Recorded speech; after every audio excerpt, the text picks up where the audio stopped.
on your shop, you also have, actually, for those listening, all the podcasts you've done. The 3 podcasts we mentioned throughout this episode are there on your website.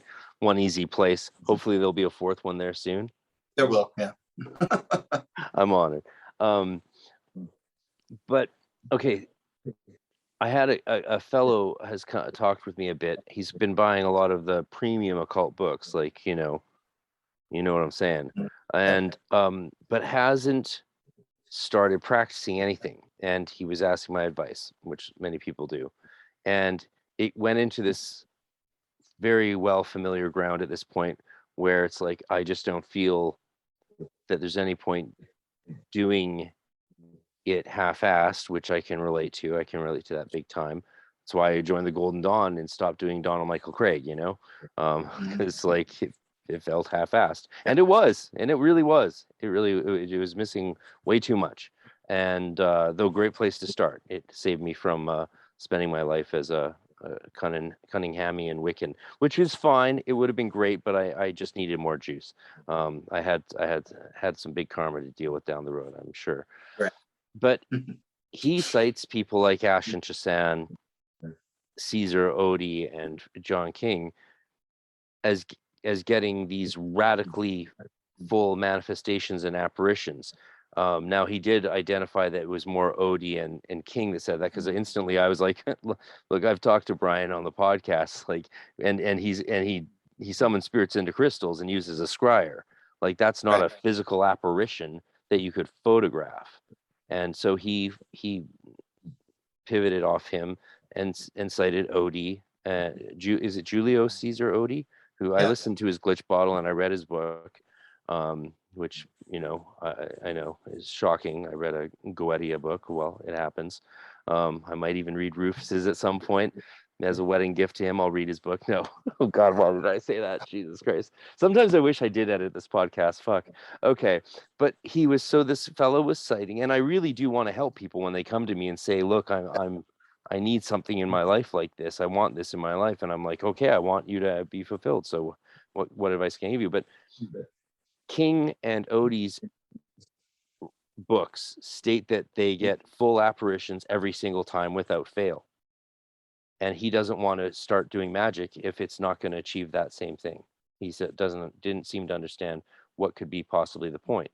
Now, of course, Ashen Chassan and pretty much everyone else I've ever encountered emphasize just getting on with it, regardless of the degree of results. What's going on here? What's going on here? And what's up with this? Can I say something maybe heretical, just like a little off? You're a Thelemite, and I'm a past GD chief. Not everyone who writes these books is always going to be telling 100% truth. Not always, inevitably, statistically. And it just seems that people declaring, okay, I'm just going to go for it.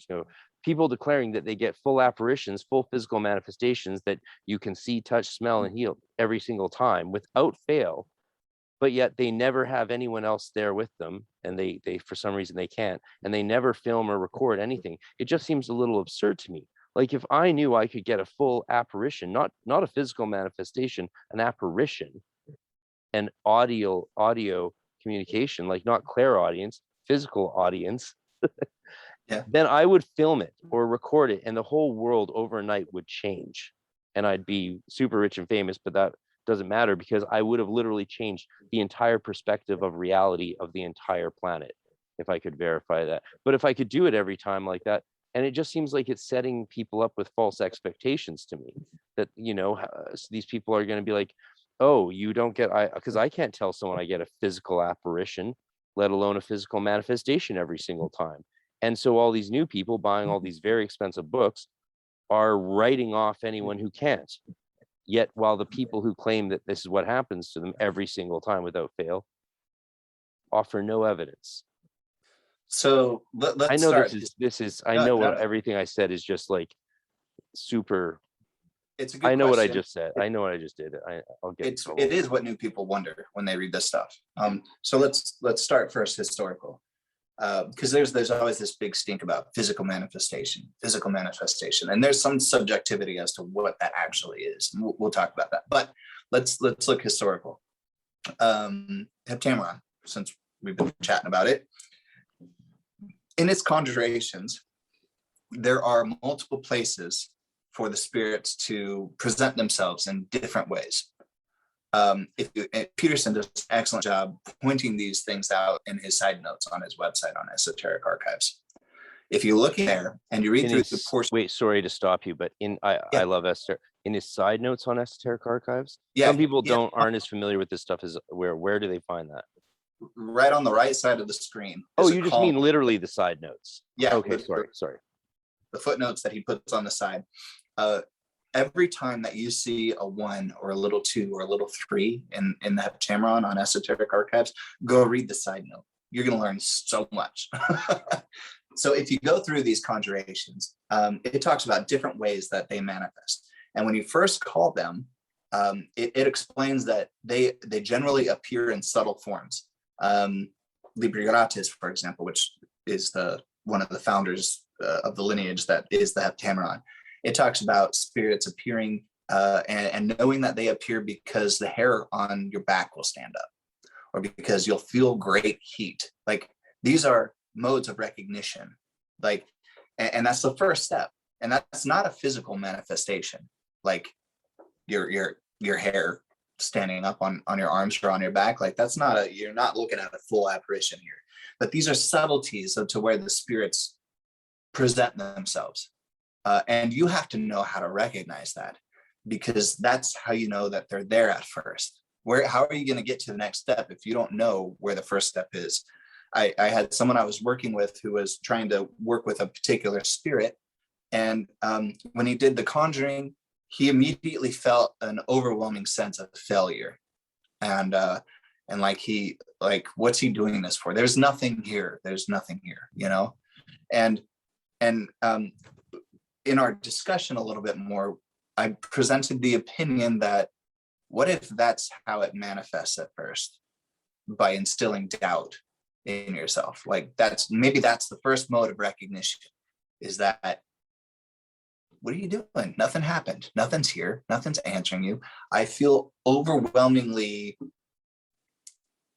I feel like I'm failing, and so he went back and progressed further with it, taking that as a sign, and was able to actually make progress. And he came back telling me that there were multiple ways that it presents itself, and this is one of the less severe ones, which was, interesting. But anyway, these aren't physical manifestations. These are just initial subtleties. And I think most practical and practicing magicians will tell you that when the spirits first come, there are subtleties that they simply have learned to recognize. I certainly have. And if you keep reading through the Heptameron, what happens next? If you're not satisfied with the way that they present themselves, you go to the next conjuration, which is more firm. And the Heptameron goes on this little tangent saying, at this point, you'll be seeing a lion devouring a man and a little girl luring you outside the circle and all this weird, creepy shit. And that's not really the spirits manifesting in a physical form either. That's just what it identifies as a chaotic form. It's I don't remember the exact wording, but its initial spiritual form is this weird chaos shit. You'll see a thunderstorm in front of you, or clouds, or you'll see rain falling, little things like that. And you don't mean astrally in your spirit vision imagination? Just speaking historical here. This is what the describing. We'll get to that. But they're probably intending. Eventually, it goes further and further and further till it takes the form of the spirit itself, and ultimately the form of which you call a peaceable form, which is normally a form that you're not completely terrified by. It's not a lion devouring a man, but there's each to their own. And some might find it that more peaceful than a little child saying, "Come play with me." But each of these, once you establish a relationship with these spirits, at what point do you think it's worth pushing them into more of the physical manifestation as we No. If we know that the spirit can come, and we know that we have a relationship, and that it's fulfilled things in the past, and that it will fulfill things in the future, is it worth threatening them and debasing them of their office to get them to come into a full physical manifestation, if we already know that they're going to do, like, is that worth it? Going through all this bullshit about I'll debase you and never blah blah blah blah blah, like, is that, you really need to do that to get the point? Is not physical manifestation. The point is getting the work accomplished. If you're conjuring a spirit to help your friend who's sick get better, I don't personally, pardon my French, give a fuck about a spirit appearing in a full physical manifestation.